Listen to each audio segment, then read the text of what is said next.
Welcome to The Explainer. Today, we are diving into a problem-solving technique so powerful, it literally took nature 3.5 billion years to get it right. All right, so let's just jump right in with a situation where every single millisecond is critical. Picture this, you're in a self-driving car, everything's going smoothly, the road is clear, and then, in an instant, it's not. Someone steps out into the road. The car has a tiny fraction of a second to make a choice. If it swerves, it hits another car. If it slams on the brakes, the cars behind cause a massive pileup. There's just no good answer here, no choice that doesn't come with a huge cost. And there is absolutely, positively, no time to sit and run some complex, perfect calculation. And this is exactly where the old school methods just completely fall apart. They're built to find the one single mathematically perfect answer.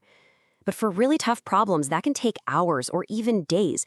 The real world, especially in a crisis, doesn't play by those rules. You need a good enough solution, something we call near optimal, and you need it right now.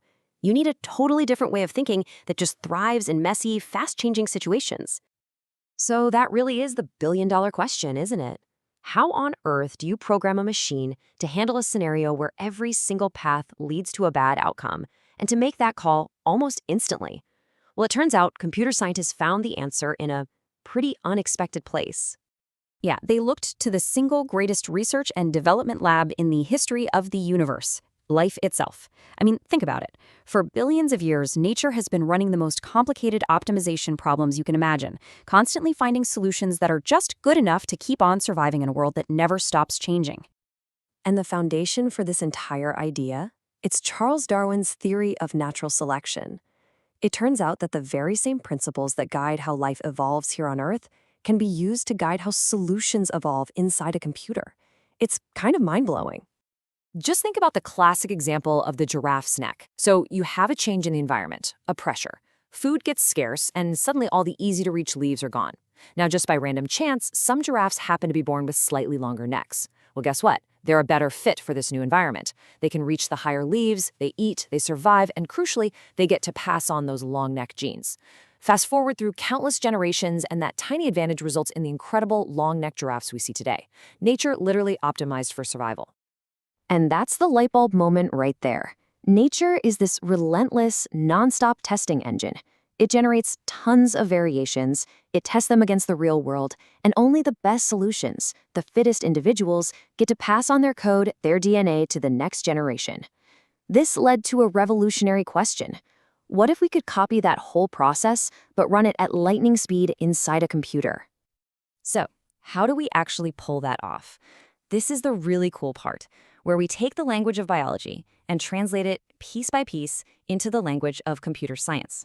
We're going to build something called a genetic algorithm. And what's so brilliant about this is how it creates this direct one-to-one map. The environment in nature, that's our problem we need to solve. An individual animal, that becomes a single potential solution, which we call a chromosome. Its DNA becomes a string of data, a bunch of parameters, often just ones and zeros. Survival fitness becomes a fitness function, basically just a score telling us how good that solution is. And then the two big ones, reproduction becomes crossover, where we mix and match good solutions, and a genetic error becomes a mutation, which is just a way to randomly introduce new ideas into the mix. And all of this gets put together in this really simple but incredibly powerful loop. First, you just generate a whole population of totally random solutions. Then, you test every single one and give it a fitness score. From there, you pick the best ones, the fittest ones, to become parents. They reproduce using that crossover idea, mixing their code to create new offspring. A few of those kids get a tiny random change, a mutation. And this new generation of solutions completely replaces the old one. And then the whole cycle starts over, again and again and again, thousands of times a second. Now, the engine that drives this entire process is the fitness function. It's the digital version of the environment, and it's the ultimate judge of which solutions get to survive. And here's a really clever trick. The algorithm is always trying to make the fitness score as high as possible, to maximize it. So what if your goal is to minimize something, like, say, cost or damage? Well, you just flip it. The fitness score just becomes the negative of that cost. All of a sudden, making the cost as low as possible is the exact same thing as making the fitness score as high as possible. It's brilliant. Okay, but why does this actually work so well? I mean, it seems almost too simple, right? Like it's just random guessing. But it's not.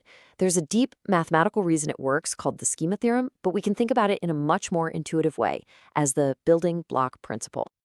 You see, the real power of a genetic algorithm isn't that it just magically stumbles upon the perfect answer in a giant sea of random guesses. No way. That would be wildly inefficient. And this is the real secret sauce. The algorithm gets incredibly good at finding small pieces of solutions, little snippets of code, you could call them building blocks, that work really well. Then, through that crossover step, it starts combining these good building blocks from different parents to create even better offspring. So the schema theorem basically tells us exactly which kinds of building blocks are going to survive and spread like wildfire. They have high fitness, which means they actually help create a good score. They have a short length, meaning the important bits of code are packed close together. And they have a low order, so they're defined by just a few key parts. Now, why does that matter? Because these short, simple, high-performing chunks are way less likely to get broken up during the random mixing of crossover. They survive the process, stay intact, and spread exponentially through the population, getting passed down from one generation to the next. So we have this unbelievably powerful, nature-inspired problem-solving engine. Where can we actually use it? Well, it turns out the applications are pretty much everywhere, which brings us right back to where we started. This whole field, which is called evolutionary computing, is used to solve these wickedly complex problems that traditional methods just can't handle. We're talking about optimizing massive global supply chains with demand that's always changing, designing a jet engine blade for maximum possible efficiency, building financial investment strategies, or even teaching a robot how to walk. And of course, helping an autonomous vehicle make a split-second life or death decision. So for that car, facing that impossible choice, a genetic algorithm can instantly create thousands of potential maneuvers, all different combinations of steering, braking, and accelerating. It scores every single one of them with a fitness function that's designed to minimize harm. And then it picks the fittest, the best possible solution it can find. It might not be perfect, but it's the best choice it can evolve in the tiny fraction of a second it has to act. It is survival of the fittest, running in silicon. And that just leaves us with this pretty fascinating thought, doesn't it? This algorithm, which was born from just observing the slow, steady, patient march of life, gives us a tool to solve problems that seem impossibly fast and impossibly complex. It really makes you wonder, what other impossible problems could we solve if we just learned to think a little more like nature?